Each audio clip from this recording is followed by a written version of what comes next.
जीवाचा ईश्वराशीच म्हणजे ब्रह्माचे अभेद।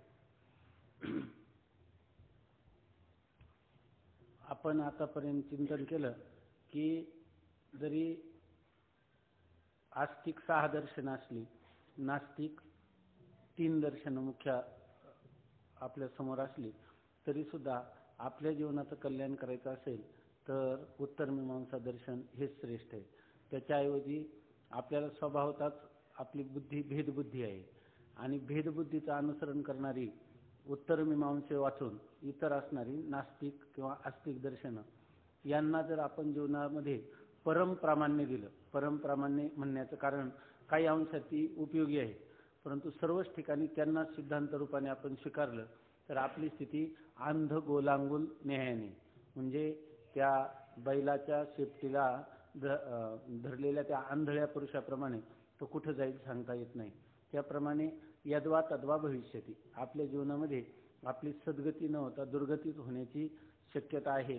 म्हणून ते आपण इतर सर्व असणारे दर्शन, त्या दर्शनांकडे डोळे झाक करून आपण अत्यंत एकाग्र रीतीनं आणि श्रद्धापूर्वक वेदांत दर्शनाकडेच पाहिलं पाहिजे असं सांगितलं। ग्रंथाचा उपसंहार होत आला आणि त्यासाठी इतर जी पुराण आहेत, आपण पुराण जेव्हा पाहतो तेव्हा त्या पुराणामध्ये ज्या देवतेचं विशेष स्तुती केलेली आहे ती कारण ब्रह्माच्या ठिकाणी आणि ज्या देवतांची निंदा केली त्या कार्य ब्रह्माच्या ठिकाणी असं। आणि जेव्हा आपण सगुण उपासना करतो त्यावेळेला परमात्मा ज्या सगुण साकार स्वरूपात आपण उपासना करतो तेवढाच नसून तो उपलक्षण आहे, म्हणजे तो तितक्याच देशात नसून तो व्यापक आहे। दिसतो हा तैसा नव्हे सर्व दिशा व्यापक, हा 7वा तरंग जो आहे तो आपल्या जीवनामध्ये आपल्याला विशेष अशा प्रकारची अध्यात्म श्रवण केल्यानंतर बाहेरच्या व्यवहारामध्ये शास्त्रीय किंवा लौकिक व्यवहाराची दृष्टी कशी असावी हे सांगतो। ज्याचा प्रारब्ध लेश जसा असेल, पूर्व संस्कार असतील, त्याप्रमाणे त्याचं जीवनमुक्त पुरुषाचं देखील जीवनातला व्यवहार तसाच चालत राहतो, फक्त त्याची समजूत बदलते। व्यवहार बदलत नाही, परंतु त्या व्यवहारापाठीमागची पूर्वी सत्यत्वाची जी भूमिका होती ती मिथ्यात्वामध्ये परिणत होते। आता त्याला तोच व्यवहार पूर्वी जो सत्य वाटत होता तो त्याला मिथ्या वाटायला लागतो। जसं स्वप्नकालात स्वप्न पडतं त्यावेळेला आपल्याला सगळा व्यवहार काय होतो, सत्य वाटतो स्वप्नामध्ये, आणि जागृत झाल्यावर तो व्यवहार मिथ्या ठरतो। त्यामुळं आपलं त्या स्वप्नातल्या व्यवहाराशी किंवा त्या पदार्थाशी किंवा त्या व्यक्तींशी आपलं रागद्वेषाचा कोणताही व्यवहार संभवत नाही। त्याचप्रमाणे आता तिथं जागृतीत येतो मनुष्य स्वप्नातून, त्यावेळेला त्याचं अवस्थांतर होतं आणि इथं काय होतं, ज्ञानांतर होतं। पूर्वीचं ज्ञान सत्यत्व बुद्धी होतं, आताच्या ज्ञानाचं स्वरूप हे मिथ्यात्व बुद्धी, इतकाच फरक होतो। आणि हे वेदांताचा पराकुटीचा सिद्धांत आहे। जीवनामध्ये तत्वज्ञानाच्या अंगाने जेव्हा चिंतन करतो त्यावेळेला हे सिद्धांत आपल्या अंतःकरणात पूर्ण ठसले पाहिजे। याच्यापेक्षा 6 काष्ठा 6 परागती, याच्यापेक्षा वेगळं काही नाही असं समजून मग आपल्याला कोणीतरी बुद्धिभेद करण्याचा प्रयत्न केला तरी आपल्यामध्ये बुद्धिभेद होत नाही आणि तो बुद्धिभेद होत नाही, कारण त्याच्यामुळं साधक दशेत आपलं जे काही उत्तरोत्तर प्रगती झाली त्याचा अपकर्षाकडे ते जातं किंवा अवनती होते। म्हणून वेदांताचे सिद्धांत हे अकाट्य आहेत, हे दगडावरची रेघ आहे, अशा प्रकारचं आपली ज्याला म्हणतो अपार अशा प्रकारचे त्या वेदांत सिद्धांतावर श्रद्धा असली पाहिजे।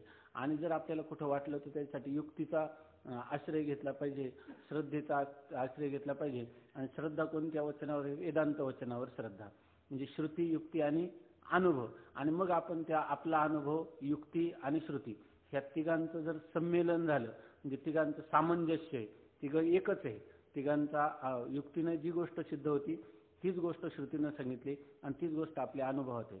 अशा रीतीनं कायम चिंतन करताना कोणताही मुद्दा आला तरी आपल्या डोळ्यासमोर चिंतन करताना तर पहिल्यांदा श्रुती ह्याबाबत काय म्हणते, हे श्रुती वचनं अनुसरण करणारे अनुभवी महापुरुष याविषयी काय म्हणतात आणि याला काही अनुरूप अशा प्रकारच्या उपपत्ती किंवा दृष्टांत उदाहरणं आहेत का, जसं बा घटाकाश, स्वप्न, मृगजल अशा उदाहरणं डोळ्यासमोर आणायची, त्याला युक्ती म्हणायचं।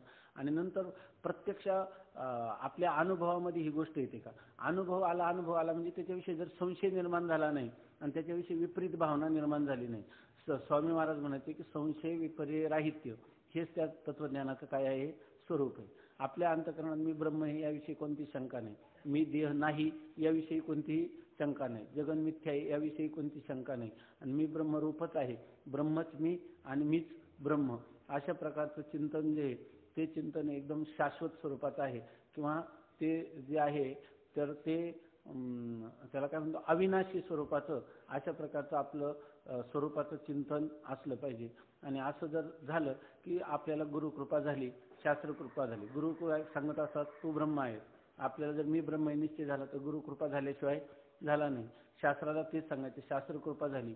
गुरु ज्या अर्थी आपल्याला जीवनात भेटून समन्वय करून दिला त्या अर्थी ही ईश्वराचीच कृपा आपल्यावर आहे.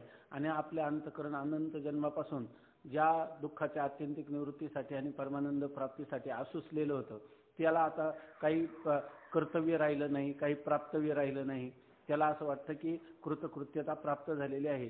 जी इच्छा केली होती आपण, ती इच्छाही आपल्याला प्राप्त झाली. याला जीवनमुक्त अवस्था म्हणतात. ती आपल्याला प्राप्त झाली. अशा प्रकारचा आपला आंतरिक आवाज असला पाहिजे. आपला आंतरिक तृप्तीचा ढेकर आपल्याला आला पाहिजे. आणि असा जर येत असेल तर त्याला कोणत्याही प्रकारचं कर्तव्य राहिलं नाही. मग त्याला कर्तव्य भावरूप जो मोक्ष आहे, जी जीवनमुक्त अवस्था आहे, ती प्राप्त झाली असा त्याचा अर्थ आहे. परंतु या ठिकाणी पहिल्यांदा जसं झाड आहे, ते झाड जोपर्यंत वाढत नाही तोपर्यंत त्याला काटेरी कुंपण घालतात. आता काही शेळ्या मेंढ्या पासून त्याला भीती असते. आणि नंतर ते झाड एकदा फोपावलं आणि मोठं झालं की त्याला काटेरी कुंपणाची गरज नाही. तर आपलं अजून असणारं जे ज्ञान आहे तर ते ज्ञान अत्यंत कोमळ आहे. आणि त्या कोमल ज्ञानाला काहीतरी कुंपण घालण्याची आवश्यकता आहे. आणि ते कुंपण म्हणजे त्या जसं शेळ्या मेंढ्यांपासून त्या वृक्षाचं आपण रोपण केलेल्या वृक्षाचं संरक्षण करायचं, त्याप्रमाणे आपल्याला झालेला जो अद्वैत बोध आहे त्याचं संरक्षण करण्यासाठी इतर दार्शनिक जेव्हा आपल्या समोर दार्शनिक समोर येतात तर त्यांच्या मताची आपण उपेक्षा केली पाहिजे किंवा त्याचं खंडन आपल्याला युक्तीनं श्रुतीप्रमाणाने करता आलं पाहिजे आणि अनुभवाशी ताडून पाहता आलं पाहिजे. त्यामुळं त्याच्यात ताडता असं पण होतं की तेही लोक इतके व्याकरणाचे न्यायाचे विद्वान असतात की ते कधी कधी आपल्याला कर्मठ किंवा उपासक लोक देखील त्या वेदांत तत्वज्ञानाचं खंडन करतात असं वाटतं आणि त्यांचंच बरोबर आहे असं वाटतं. आणि इतक्या श्रुती त्या समोर उभ्या करतात की भगवत पूज्यपाद आचार्यांनी जेवढ्या श्रुती दिल्यात त्याच्यापेक्षा काही पट श्रुती रामानुजाचार्यांनी श्रीभाष्यामध्ये दिल्या आहेत. ब्रह्मसूत्राचं भाष्य त्यांना ते आपल्याला वेदांतीच म्हणतात, आपणही वेदांती म्हणतो. एक केवळ अद्वैती आहे आणि एक विशिष्ट अद्वैती, एवढाच फरक आहे. इथं एकदा MA परीक्षेला श्रीभाष्य परीक्षेला होतं तेव्हा एक विद्यार्थी MA करत होता आपले संस्थेचा, तर ते म्हणे मला थोडं श्रीभाष्याचं चिंतन करायचं. तर आम्ही म्हटलं ठीक आहे, म्हटलं आपलं चिंतन होईल ब्रह्मसूत्राचं श्रीभाष्याचं. मग करायला लागलं. 6-7 महिन्यानंतर पाठामध्ये जेव्हा हे विषय यायचे विचारसागर पंचदशी, तर त्याच्यामध्ये शेकडो प्रमाणं दिलेली वेदाची. आणि अगोदर मी फक्त म्हटलं हे तर काय खंडन करण्यासारखी मत आहे. आता आम्हाला ही विचारसागरही कळाला नाही, पण आम्हाला वाटलं की शंकर अद्वैत आपल्याला कळलेलंच आहे. आपलं थोडंफार ब्रह्मसूत्राचं चिंतन करायला मिळालं 20 सूत्राचं, आणि ते मला वाटलं की आपलं ब्रह्मसूत्रच झालंय. आणि मग काय असलं तर काय रामानुजाचार्यांचं काय यांच्या परीक्षेला MA आहे, आपल्याला थोडी त्यांची मतं माहीत होती. असं करता करता ती इतकी श्रुतीप्रमाणे यायला लागली की त्यांचंच मत खरं आहे असं वाटायला लागलं.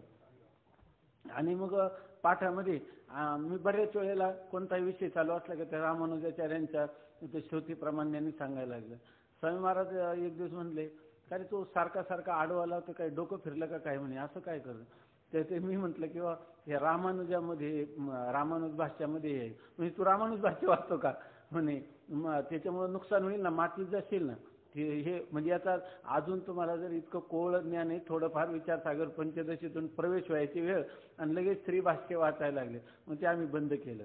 त्याच्यानंतर याचा अर्थ एवढा की आपल्याला जे काही योग व्हायचा आणि पुढे त्याचा क्षेम झाला पाहिजे. योग व्हायच्या अगोदरच जर आपण इतर दर्शनांना महत्त्व दिलं, आणि कशासाठी देतो आपण की आपल्याला आपण बहुश्रुत आहे, आपल्याला अनेक माहिती आहे, मग निंबार्क वाक्य वाचल्याने काय बिघडलं असं आपल्याला वाटतं. परंतु जोपर्यंत आपला हा वेदांताचा बोध दृढ होत नाही तोपर्यंत ह्याच्याकडे पाहू नये. आणि समजा वेदांताचा बोध दृढ झाला तर अवश्य पाहू. मग नंतर काय आहे, आपल्याला त्यांनी कोणत्याही दुसऱ्यांनी खंडन करण्यापेक्षा भाष्यकारांनी त्यांचं खंडन करण्यापेक्षा आपल्याच मनात विचार येतो, आपलं झालेलं चिंतन आहे ना, नंतर आपल्याला वाटतं बरोबर आपल्याला असंच वाटत होतं, भाष्यकारांनी तसंच खंडन केलं. पण जसं लोणी आहे ते एकदा ताकातून वेगळं निघालं घुसळण करून, मग ते ताकात ठेवलं तरी काही नाही.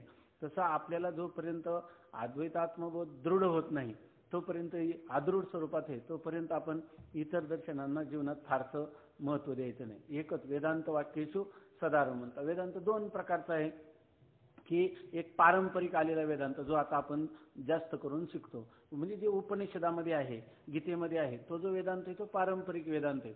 श्रद्धावान मनुष्य असलं तर त्याचं तेवढ्यावर काम भागतं. एखाद्याला जर तर्क शुद्ध पद्धतीनं चिंतन करावं लागलं, मग त्याच्यासाठी थोडंसं हे असे विचारसागर पंचदशी ह्या ग्रंथातून काहीचा भाग आहे, म्हणजे न्यायप्रधान, त्याला काय म्हणतो न्यायघटित वेदांत, आणि एक पारंपरिक वेदांत आहे. याचाच आपण न्यायघटित वेदांत शिकायचा नाही असं नाही, परंतु आपल्याला माहित नाही की पुढं आपल्याला किती काळ चिंतन करायला मिळणार आहे. मग अशा वेळेला आपण न्याय शिकलो वेदांत तसाच राहिला तर चालणार नाही. पहिल्यांदा पारंपरिक वेदांत चांगला शिकून घ्यायचा, मग आता नंतर जीवन शिल्लक आहे तर कायम शास्त्र चिंतन झालंच पाहिजे.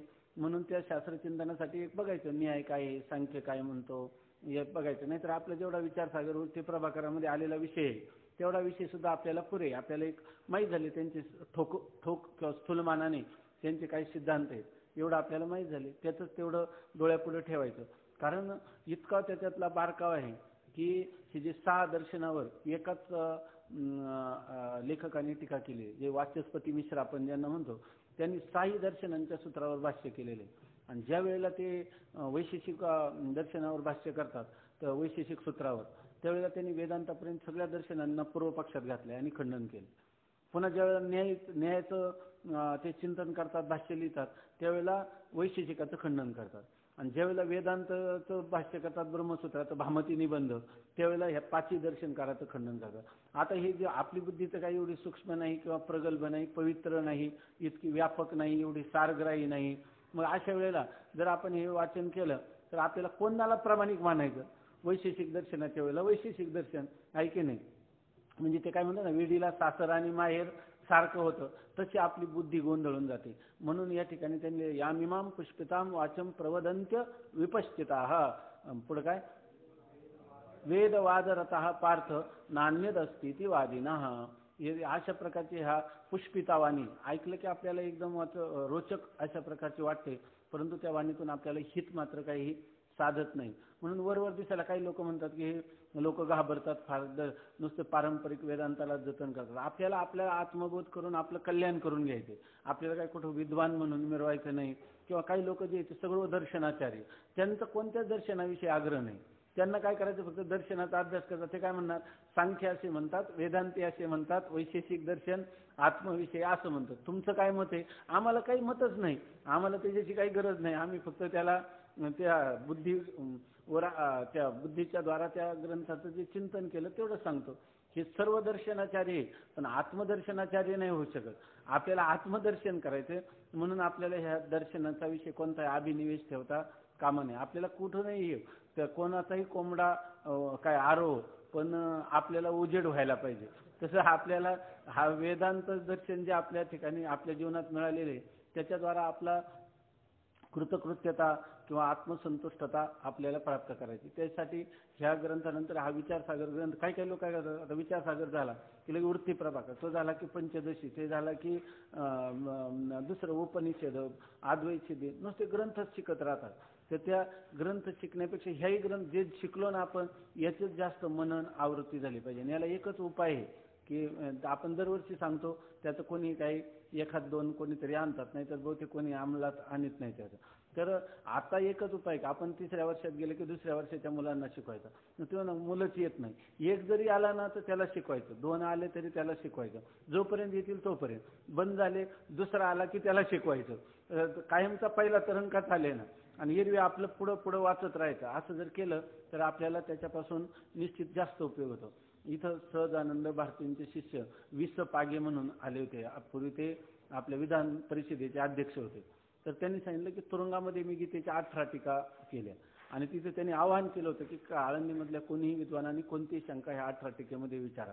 नरसिंह मंदिरात ते 3 दिवस होते, आणि कोणतीही शंका ते तत्काल सांगत होते, कोणतीही शंका. आणि त्यांनी सांगितलं की आम्ही विचारलं त्यांना, तुमचं हे एवढं अध्ययन कसं झालं? तर ते म्हणे ह्या 18 टीका 3 वर्षाच्या काळात वृत्ती प्रभाकर, विचारसागर, पंचदशी आणि ह्या 18 टीका एवढं मी अध्ययन केलं 3 वर्षात, त्यांनी सांगितलं. म्हणजे याचा अर्थ तिथं त्यांना वेळ होता समजा, पण मग हे एवढं तुमची उपस्थिती कशी राहिली. त्यांनी सांगितलं की हे एक ग्रंथ 3 वर्षात मी एकदा ऐकले आणि दोनदा सांगितले, तिथं दोनदा सांगितले म्हणे, आणि त्यामुळं आणि गुरूंच्या समोर सांगितले, म्हणून ते म्हटले की मला त्याच्या उपस्थिती राहिली. आता नंतर त्यांना आता किती राजकारणामध्ये पडल्यावर कितीतरी मोठा त्यांचा व्याप असेल, पण त्याच्यातही त्यांची उपस्थिती एवढी होती. याचा आपलं चिंतन याच्यासाठी चाललं की दुसऱ्यांना आपल्याला सांगायचं कोणी विद्वान म्हणून याच्यासाठी नाही, आपलं चिंतन व्हावं याच्यासाठी सांगायचं, एक सेवाभावाने सांगायचं, एवढा त्याचा अर्थ. स्वामी महाराज तर म्हणायचे एखादा मनुष्य ना त्याला बळाने बसवायचं आणि त्याला सांगायचं, तर त्यांनी विचारलं ना एखादी शंका विचारतात कधी कधी, अरे ह्या शंकेचं उत्तर तुला आताच कळणार नाही, सगळा विचारसागर ऐकला पाहिजे, मग तुला काही शंका राहणार नाही. तो म्हणतो पण आता एवढा कुठे वेळ, काय हरकत नाही, तुला जेव्हा वेळ असेल तेव्हा थोडं थोडं करो. स्वामी महाराज विनोदाने सांगायचे की एका माणसाची दाढी पेटली आणि तो दाढी ते विजवायला लागला, ते हा म्हणला थांब थांब, ते म्हणे का बरं, म्हणजे माझी बिडी पेटू दे. तसं जे लोकांना कळत नाही ना विचारसागर, त्यांची दाढी पेटलेली, आपण आपली बिडी पेटून घ्यायची त्याच्यामध्ये, आपण पुन्हा त्याचं चिंतन सांगायचं. हे जे पाठ आहे ना, जसं आता इतक्या संख्येने आपण बसलो, तर असे काही सगळ्यांना एखाद्याला कळतं एखाद्याला नाही कळत, काहींना थोडं कळतं, ते जर 4-4 2-2-2च्या ग्रुपमध्ये आपण जर केलं तर ते ह्या पाठ इथल्यापेक्षा ते चांगलं कळतं. म्हणून आपण त्याच्याबद्दल काही लोक म्हणतील अजून 3ऱ्या वर्षाला गेलं नाही तर पाठ सांगायला लागलं, उलट त्याच्यामुळे आपल्याला 2ऱ्या वर्षाचा विषय पक्का होईल, आपलाही अभ्यास करायचा आणि ते सांगायचं. थोडक्यात काय हे सांगितलं तर आपल्याला इथंच आत्मविश्वास निर्माण होतो. मग कुठे गावाकडे गेलं किंवा कीर्तन प्रवचनात कुठे हा विषय जर आपल्याला सांगायचा झाला तर आपण सोप्या भाषेत पण सांगू शकतो.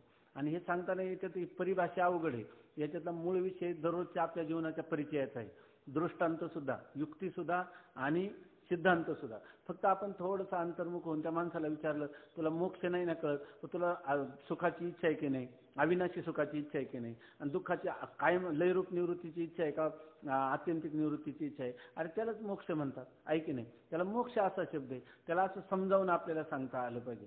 हे रंगनाथ महाराज परभणीकर आजही त्यांचं म्हणजे जवळजवळ कितीतरी वर्ष, अजून 500 वर्ष तरी त्यांच्यात प्रक्रिया चालतील आपल्या संप्रदायात.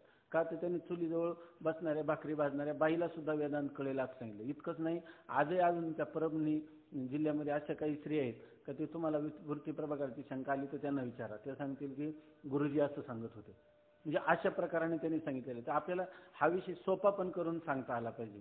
आता जर इथं आपण थोडं प्रक्रियात्मक चिंतन करतो आणि मला इतकी काही सवय नाही म्हणून इतकं सांगता येत नाही, पण त्याच्यापेक्षा तुम्ही स्वतः चिंतन केलं तर आपले घडणारे घरातले गावातले दृष्टांत घेऊन सांगू शकतो आपण. आता आणि अशा रीतीने तो सिद्धांत कसा आहे, बुद्धीवर आरोढवत होतो. जर आपल्याला वाटत असेल खरं आपल्या आईवडिलांना सुखी करावं, आपल्या गावाला, आपल्या देशाला, असं आपल्या मित्राला, तर खरं सांगा बरं, याच्याशिवाय दुसरा पर्याय का? त्यांना कायमचं सुखी करायचं म्हणजे त्यांना तू ब्रह्मरूप आहे, जगन्मिथ्य आहे हेच सांगावं लागेल. ऐक ना, तमेव विदित्वा अतिमृत्युमिति नान्य पंथा विद्यते आहे ना, याला दुसरा कोणता मार्गच नाही. म्हणून आपल्याला जर खरं जसं आईला चांगलं एखादा पक्वान्नाचा पदार्थ मिळाला, आई काय करते, पहिली आपल्या मुलाला तो द्यावा असं तिला वाटतं. तसं जे आपल्या निश्चित आपल्या अनुभवाने आपल्याला हे वेदांत चिंतन उपयोगाला होतं तर तेच चिंतन आपण सांगितलं पाहिजे ना. तिथं सुद्धा अभंगामध्ये जरी आपण कोणतं घेतलं त्याच्यात काही ना काही वेदांताचा विषय सांगितला पाहिजे. भले लोक काय म्हणतात, लोकांना कळतच नाही. जर लोकांना सांगून कळत नाही, आपली अशी स्थिती की नाही, आपण सर्व याच्यासाठी घरादाराचा त्याग करून ऐकतो तरी आपल्याला कळत नाही, ऐकून कळत नाही सर्व, तर त्या लोकांना न ऐकता कधी कळेल बरं, कळल्याशिवाय तर पर्याय नाही. मग आता काय, आपणच थोडं थोडं सांगत गेलं पाहिजे त्याच्यामध्ये. म्हणजे ऐकून कळला तर कधी कळेल, ऐकूनच कळेल ना. म्हणून आपल्या बोलण्याचा विषय हा, किंवा आपण दुसऱ्या चर्चा करतो, ह्या चर्चेत सुद्धा आपलं पण पक्क होतं. तर दुसरं काही कोणी जरी दुसरं बोलायला लागला, तुला कुठं सप्ताह आहे, तुझ्या आई वडिलांचं काय, हळूच त्याला सांगायचं की मायेचं अनिर्वचनीय कसं काय आहे बघू बरं आपण, हे कारणाध्यास काय आहे, कार्याध्यास काय आहे, हळूच पुन्हा त्याच्याकडे यायचं. म्हणजे ते शब्द तरी आपल्या मुखात बसतात.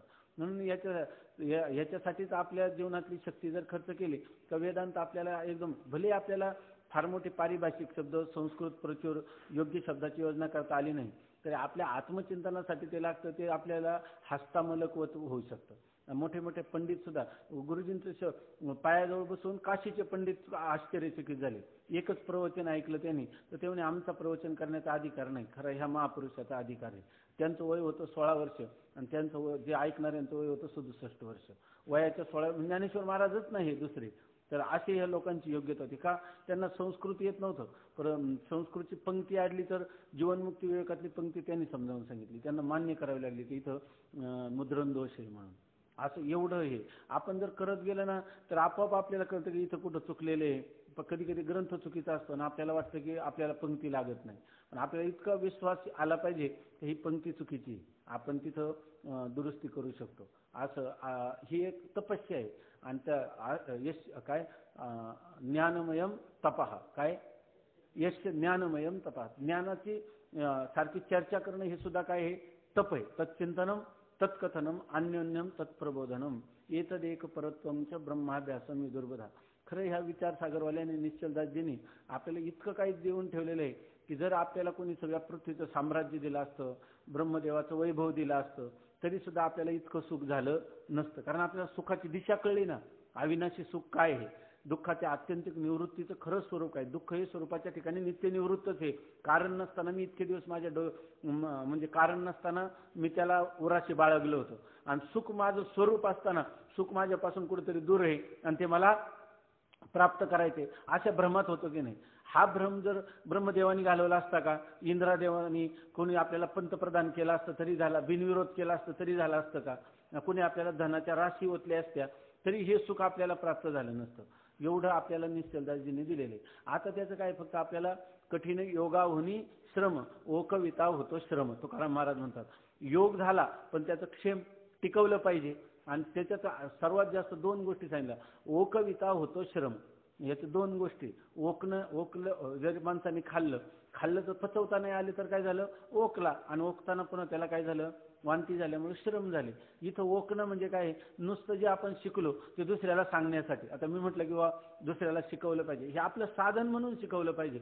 आपण कोणी वक्ता आहे आणि म्हणून हे शिकवायचं याच्यासाठी नाही, ते ओकणं आहे की नाही. कानाने ऐकलं आणि तोंडातून बाहेर पडणं, ते कुठे गेलं पाहिजे, आतमध्ये. ते माऊली म्हणतात ना, श्रवणाचे हाते न्यावे हृदया आतवते. ते आपल्या हृदयात जाण्यासाठी आपल्याला कधीतरी त्याचा डोल आला पाहिजे की खरोखर जग निश्चलदासजी सांगतात त्याप्रमाणे मी ब्रह्म आहे, हे जगत मिथ्या आहे, मिथ्या जगत, आता विचार काय करायचा, ब्रह्म मीच आहे, विचार काय करायचा, विचाराला काही राहिलंच नाही. अशा प्रकारचे ज्याला आपण म्हणतो विचार मागुता पावली रिगे, आपला विचार करायला जागाच नाही. मग किती निश्चिंत आपण झालो, कृतकृत्य झालो, इच्छा केली ते पावलो, काम नाही झालो पाहिजे रिकामं. आपल्याला ह्याच वयात असं वाटलं पाहिजे कसलं म्हातारपण, पुढं काय करायचे, खोट्या जगतात काही करायचं नाही, हेच करायचं आहे की नाही. बरं, पाठीमागचा भूतकाळ, काळ नावाची कल्पनाच आहे. भूतकाळ कल्पना आहे, भविष्यकाळ कल्पना आहे, वर्तमान काळाची कल्पनाच आहे. मी काशीत राहतो की आळंदीत राहतो की घरी राहतो, देशाची ही कल्पनाच आहे. आमक्या वस्तू माझ्या आणि आमक्या परक्याच्या, ह्या सुद्धा कल्पनाच आहे. अकल्पनाच कल्पतरो, फक्त कोण आहे, माझा आत्माच आहे. अशा प्रकारे राहिलं आणि हा थाट किंवा ही झळक आपल्याला 24 तासात फक्त काही सेकंद जरी लागली, काही सेकंद की इदम इत्थम, हे असंच आहे, असं जर आपण म्हटलं तर आपल्या नाही या आनंदाची जोडा. तर आपल्या नित्यानंदापुढे आनंद तो कोण. आपल्या जीवनात कधी प्रतिकूल गोष्ट घडली तरी ती प्रतिकूलता ही मिथ्या आहे, अनुकूल गोष्ट घडली तरी मिथ्या आहे, भेद मिथ्या आहे, शरीर मिथ्या आहे, शरीर संबंधी मिथ्या आहे. एवढं हे मिथ्यात्वाचं चिंतन आपलं दृढ किंवा अंगभूत झालं पाहिजे का स्वप्न पडत असताना देखील हे मिथ्याच आहे, असं आपल्या चिंतनाची गंभीर अशी जर दिशा असली तर स्वामी महाराज म्हणायचे की तारुण्यात ज्ञान व्हावं आणि आयुष्य उरावं. आता समजा दादांनी रिटायरमेंट घेतली आणि आता विचारसागराचं चिंतन केलं. आज दादांचं आयुष्य जास्त आहे का आपलं आयुष्य जास्त आहे, व्यवहार दृष्टीनं पाहिलं तर आपलं आयुष्य जास्त आहे. आपल्या जीवनमुक्तीचं अधिक विलक्षण सुख मिळेल, ते त्यांना मिळणार नाही, आहे की नाही. त्यांचं आयुष्य कमी, आपल्यापेक्षा कमी काळ मिळेल, आपल्याला जास्त काळ मिळेल, असं आहे. म्हणून स्वामी महाराज म्हणायचे की तारुण्यात ज्ञान व्हावं, आयुष्य उरावं. कशासाठी, जीवनमुक्त तर सगळे झाले, दादाही झाले ना आपणही झालो, पण जीवनमुक्तीचं विलक्षण सुख हे देश काळाच्या कल्पनात. पण सुद्धा तरी तुकाराम महाराज म्हणतात ना, आनंदाची डोही आनंद तरंग, आनंदाचे अंग आनंदाची, अशा काय सांगू झाले काहीची अभाय. तुकाराम महाराजांना श्री एक अन्न करता मिळली, दुष्काळी आटीला द्रव्य नेला मान, कोपला पाटील गावचे हे लोक. आणि तुकाराम महाराज म्हणतात नित्यानंदा पुढे आनंद तो कोण, आनंदाची डोही आनंद तरंग आनंदाच्या कोटी साठवले, अशी कोणती युक्ती आहे? हीच युक्ती आहे वेदांताची. मग जर तुकोबाराय असा आनंद भोगू शकतात तर तुम्हाला आम्हाला त्यांच्यापेक्षा कमी प्रतिकूलता आहे. तितकी प्रतिकूलता आपल्याला बहुतेक जीवनामध्ये येणार नाही. आणि अशा वेळेला आपण तर जास्त आनंद, त्यांचा काय प्रारब्धाचा विक्षेप काय प्रबल आहे की नाही. प्रारब्ध कसं आहे? प्रबल प्रारब्ध. आपलं भोगाच्या बाबतीत कसं आहे? हीन प्रारब्ध आहे. आपोआपच आपल्याला मधुकरी मागावं लागते, कपडे कमी, कोणी विचारत नाही. ही सगळी अनुकूलताच आहे ना. त्यामुळे अंतरंग चिंतन करायला अधिक वाव आहे. आणि हे अंतरंग चिंतनात काळ गेला तर पुढे काय व्हायचं आणि काय हे ठरलेले आहे की नाही. स्वामी महाराज म्हणायचे त्याचा विचार करायचं काही कारण नाही. काय व्हावं आणि काय होऊ नये हे आपल्या हातात आहे का? नाही. आपल्या हातात काय आहे? झालेल्या गोष्टीला किंवा घटनेला काय समजायचं हे एवढं आपल्या हातात आहे. यो व्यवहार हा सहा अध्यासमूलक. जो व्यवहार होतो तो सगळा अध्यासमूलक आहे, मिथ्या आहे असं समजणं. आणि ही जी गोष्ट आपल्याला दिली, ही जी वेदांत शास्त्राने आपल्याला जी दृष्टी दिली तिचाच आपण जतन केलं पाहिजे. ओकविता होतो त्याचा. केवळ सांगण्यासाठी हे नाही, केवळ ऐकण्यासाठी नाही, तर हे अनुभवण्यासाठी शास्त्र आहे. हे अनुभवाचं शास्त्र आहे. आणि असा जर आपण याचा उपयोग केला नाही तर स्वामी महाराज सांगायचे पंचदशी हे शास्त्र आहे, परंतु पंचदशी किंवा विचारसागर हे काय शस्त्र पण आहे. शास्त्र आहे ते आपल्या शंसनात शास्त्रमिती उच्चते असा उपदेश करतं की आपल्या आत्मस्वरूपाच्या ठिकाणी आपली बैठक स्थिर करून देतं. आणि जर आपण त्याच्याकरता न करता हे उगीच कोणाचं खंडन मंडन, हे विचारसागर शिकायचं आणि उपासनेचं खंडन करत बसायचं. कर्मठाला कधी मोक्ष, कर्माने मोक्ष नाही, उपासनेने मोक्ष नाही, असं त्यांचं खंडन मंडन करीत बसलं तर ते काही पुरुषार्थ नाही. तर या ठिकाणी आपण हे थोडक्यात काय स्वामी महाराज सांगितले, चिवडाचिवडी करण्यासाठी हे शास्त्र शिकायचं नाही. तर हे शास्त्र तसं केलं तर ते तुमचं शस्त्र होईल. किंवा आता आम्ही मुक्त आहेत म्हणून आम्हाला नामस्मरण करण्याची काय गरज आहे, वारी करण्याची काय गरज आहे, असं जर म्हणत गेलं तरी सुद्धा ते एकदम त्याचं चुकीचं आहे. म्हणून या ठिकाणी ते शस्त्र होईल त्याला. जसं स्वामी महाराज सांगायचे की शस्त्र आहे आणि ते शस्त्र लहान मुलाच्या हातात दिलं तर लहान मुलगा काय करेल? कदाचित दुसऱ्याला मारेल. आम्ही एकदा आमच्या गावी एक न्हावी होता, त्याचं न्हावी आला होता त्या म्हशी भादरण्यासाठी. आणि तो काहीतरी कुठं बाहेर गेला आणि ते वस्तारा आम्ही पाहिला, लगेच तो वस्तारा घेतला त्याचा आणि लगेच मारू का तुला. दुसरे आमचे मित्र होते, त्यानं म्हणून मारू का तुम्हाला तर ते म्हणे मार बरं. त्याला वाटलं कसं काय मारील हा, वस्तारा कसा मार. मी सरळ डोक्यात मारला, त्याला अजून एवढा घाव आहे लांब त्याचं, कारण माहीत नाही ना त्याचं काय आहे. आणि त्याच्यानंतर मग ते धावत आला तो नाही. मी घाबरलो तो फेकून देता माझ्या हाताला लागला, माझ्या हाताचा रक्तबंबाळ झाला. याचा अर्थ काय? आपल्याला त्याचं महत्व नाही ना. लहान मुलाला हे शस्त्र कसं आहे वापरावं असं कळत नाही. तसं हे विचारसागर पंचदशी हे शस्त्र पण आहे. दुसऱ्याचा गळा तरी कापू, नाही तर आपला तरी गळा कापू. म्हणून याच्यासाठी दुसऱ्यांना तोडफोड करण्यासाठी नाही, दुसऱ्यांची मन दुखावण्यासाठी नाही, हे फक्त आपला आत्मचिंतन करण्यासाठी आहे. ही एक गोष्ट आपण नेहमी लक्षात ठेवावी. याचा विचार, हे शब्द आहे परंतु शब्दाचा जो अर्थ आहे की नाही, त्या अर्थाकार आपली वृत्ती व्हायला पाहिजे. इतकंच नाही नुसतं अर्थाकार वृत्ती होऊ नये, कळता कळता त्या चिंतनाने अर्थरूपता आपणच ती वस्तू होऊन जायचं. ब्रह्माचं ज्ञान करायचं नाही, ज्ञानरूप ब्रह्मच आपण होऊन जायचं. ब्रह्मवेद ब्रह्मयोग होती. ब्रह्म जाणणारा पुरुष ब्रह्मरूपच होत असतो. आणि तशा अनुभव जोपर्यंत येत नाही तोपर्यंत आपण अंतरंग चिंतन करीत राहायचं. तोपर्यंत ह्या शास्त्राचं महत्व आहे. आणि तसं न करता दुसरा कोणताही ह्या विद्येचा उपयोग केला तर ते काय होईल? शास्त्र न होता त्याला शस्त्र होईल. म्हणून या सगळ्या गोष्टी अत्यंत जपून आपल्या भाग्याने आपल्याला विचारसागर हा ग्रंथ सगळ्या उपनिषदांचा सारभूत हातात आलेला आहे. तर त्याचं कशा प्रकारचं जतन करायचं ह्याचंही आपल्याला म्हणजे निश्चय असला पाहिजे. त्या निश्चयानेच त्या ग्रंथाचा उपयोग केला पाहिजे.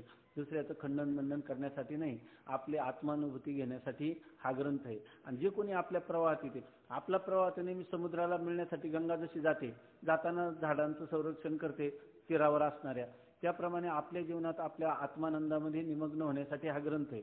आणि त्याच्यामध्ये कोणी मुमुक्षु आपल्या जीवनात आले तर चांगली गोष्ट आहे, कारण त्याच्यामध्ये आपला आनंद अधिक द्विगुणित होतो ज्यावेळेला कोणी मुमुक्ष असतात.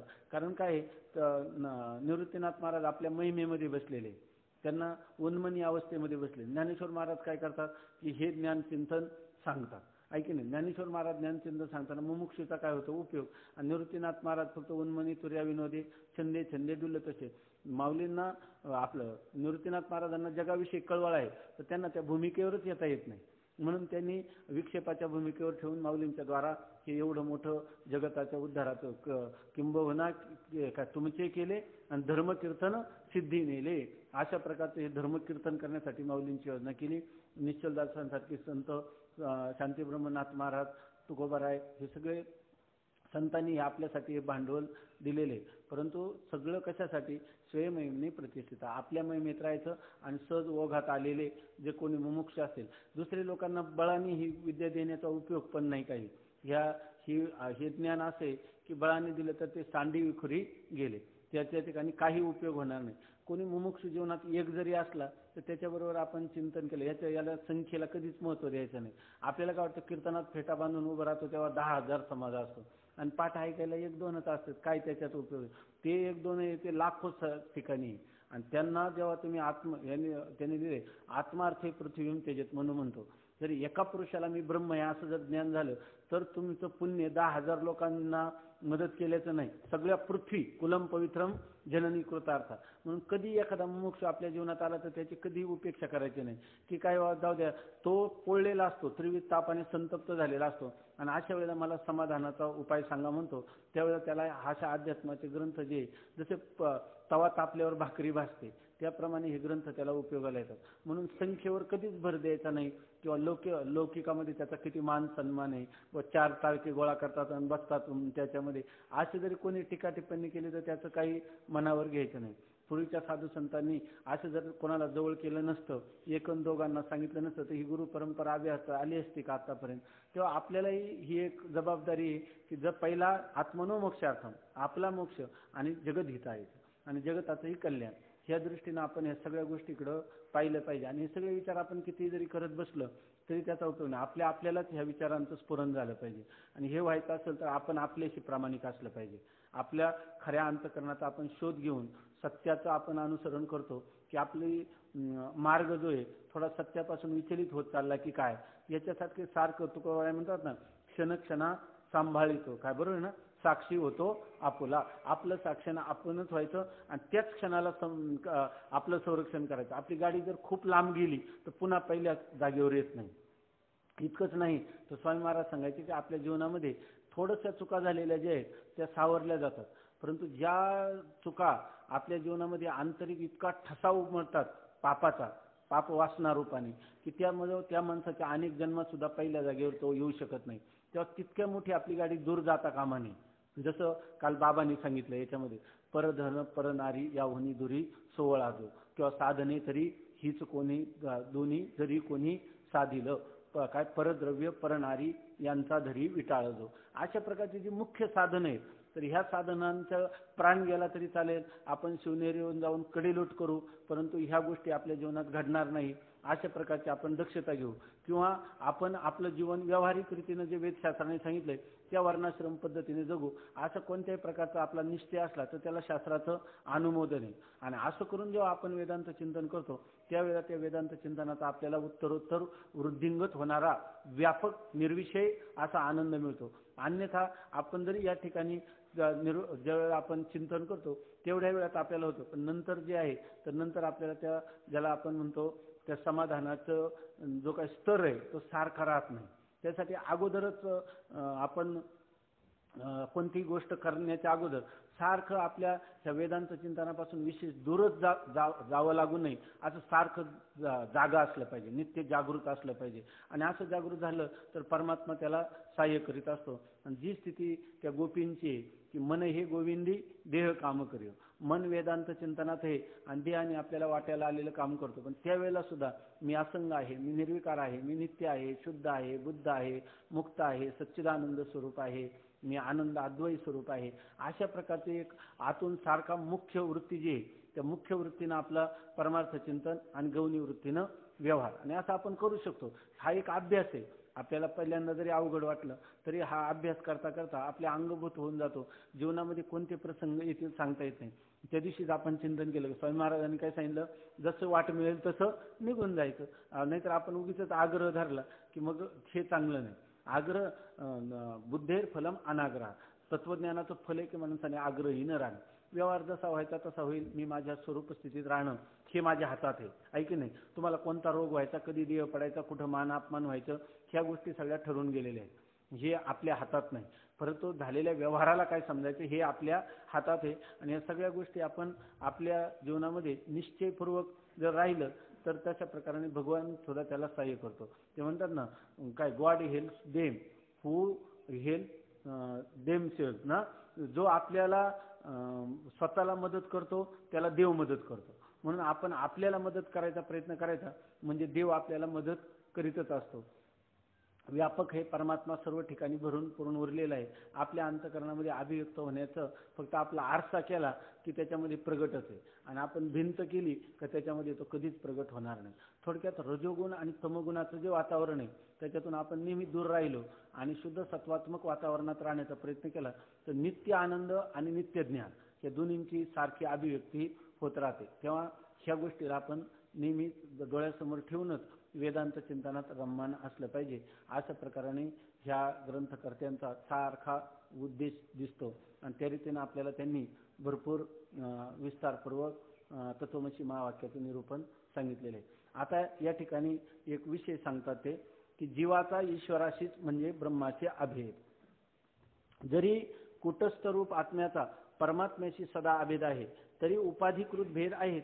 आता आपल्याला आतापर्यंत झालेल्या चिंतनात कुटस्थ रूप आत्म्याचा ब्रह्माशी अभेदच आहे की नाही. परंतु ब्रह्माशी अभेद आहे हा वाच्यार्थाने का लक्ष्यार्थाने? लक्ष्यार्थाने. वाच्यार्थाने त्याच्यामध्ये भेद आहे. वाच्यार्थाने भेद कशामुळे आहे तर उपाधिकृत भेद त्याच्यामध्ये आहे. उपाधीच्या लयाने उपाधिकृत भेदाचाही लय होतो. आता कुटस्थ रूप आत्म्याचा उपाधीमुळे काय आहे भेद आहे आणि तो भेद जर तुम्हाला घालवायचा असेल तर काय करावं लागेल उपाधीचा लय. उपाधीचा लय केला का उपाधिकृत भेदाचा देखील लय होईल आहे की नाही. जीवाचा परमात्म्याशी अभेद सांगितला आहे त्याविषयी मतभेद आहे.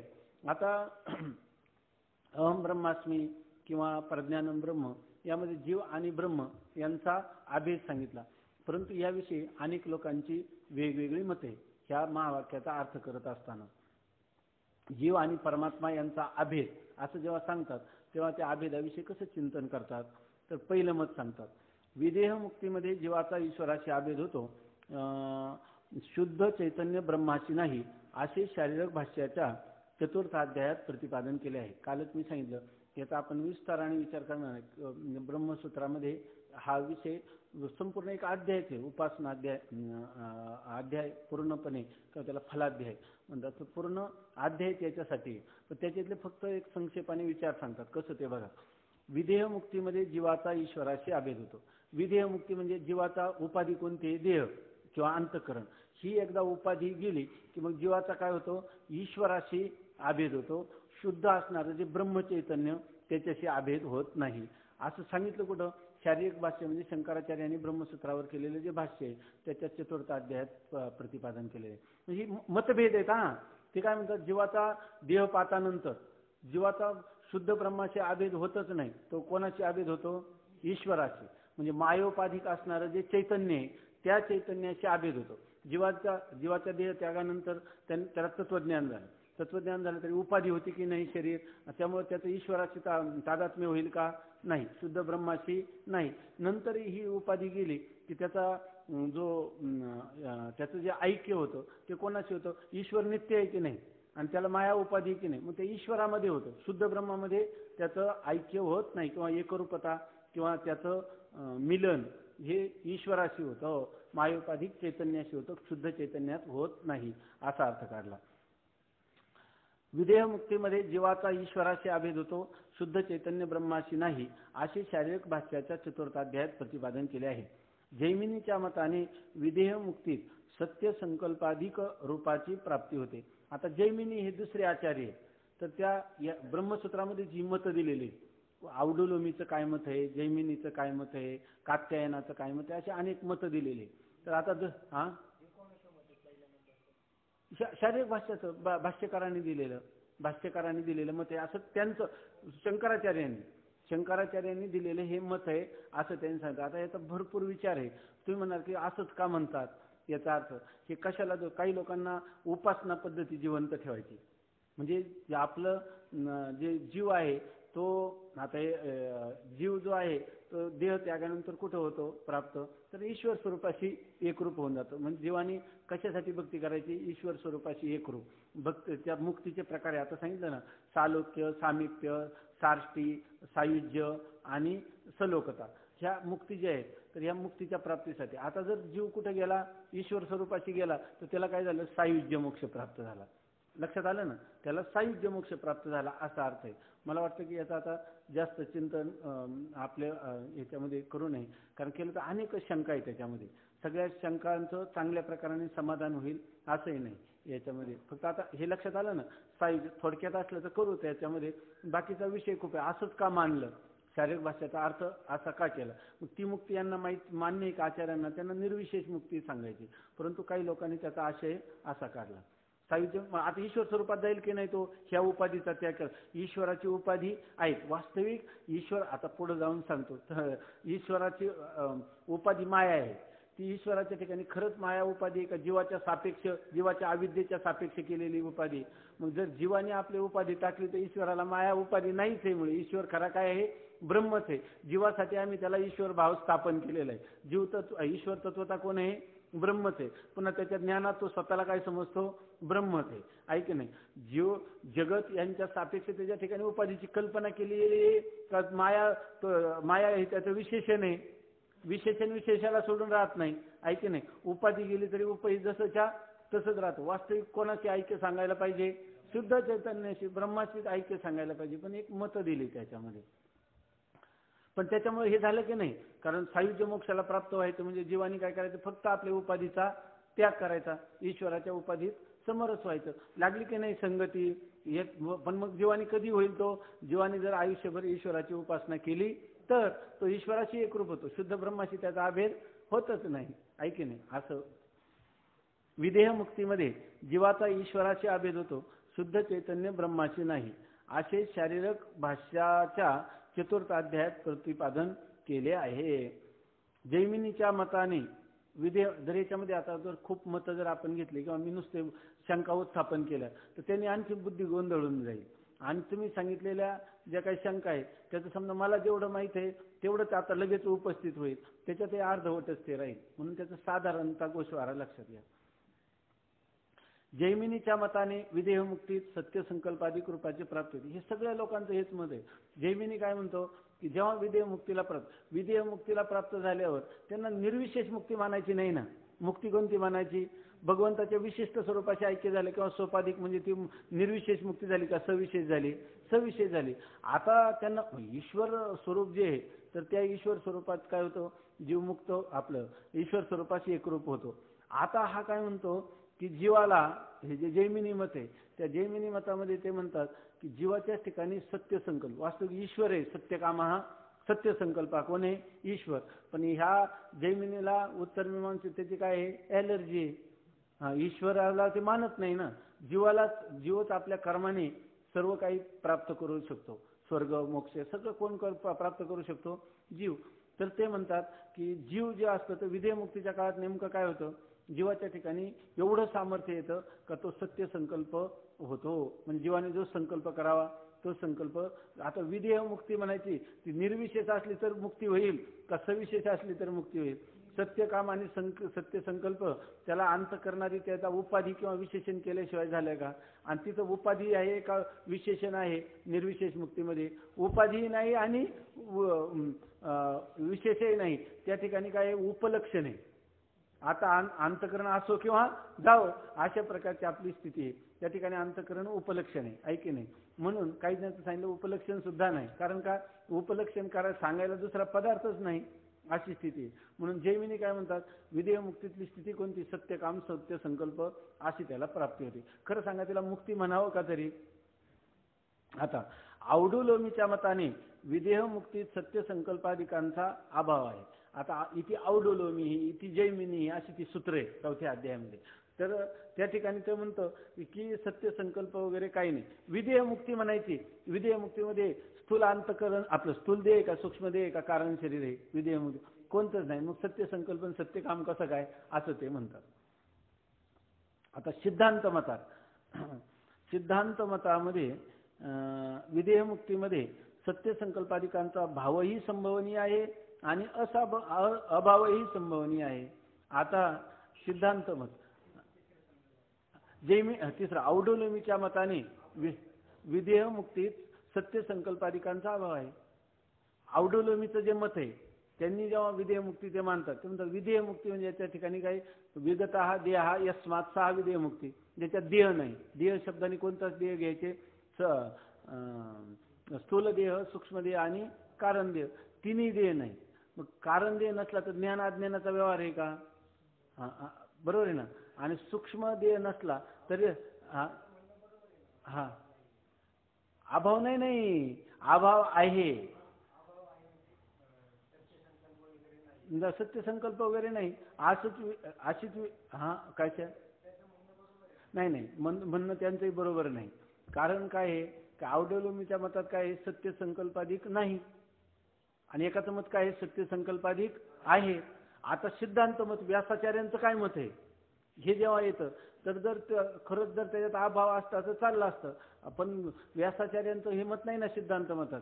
ते म्हणतात की ह्या स्थितीत त्याच्या ठिकाणी सत्य संकल्पाधिकाचा भावही आहे आणि अभावही आहे, हे सिद्धांत मत आहे. हे चौथं मत. आता ते कसं ते सांगतात. सिद्धांत मतात विधेयमुक्तीमध्ये सत्य संकल्पाधिकांचा भावही संभवनीय आहे आणि अभावही संभवनीय आहे. कसं? त्यात हे रहस्य आहे की विधेयमुक्तीकाली जीवाचा ईश्वराशी अभेद होतो असे समजून सत्य संकल्पाधिक विधेयमुक्तीत प्राप्त होतात म्हणून त्यांचा भाव आहे. आणि दुसऱ्या दृष्टीने म्हणजे ईश्वर परमार्थ दृष्टीने शुद्ध निर्गुण आहे म्हणून सत्य संकल्पाधिकांचा अभावही आहे. लक्षात आलं का?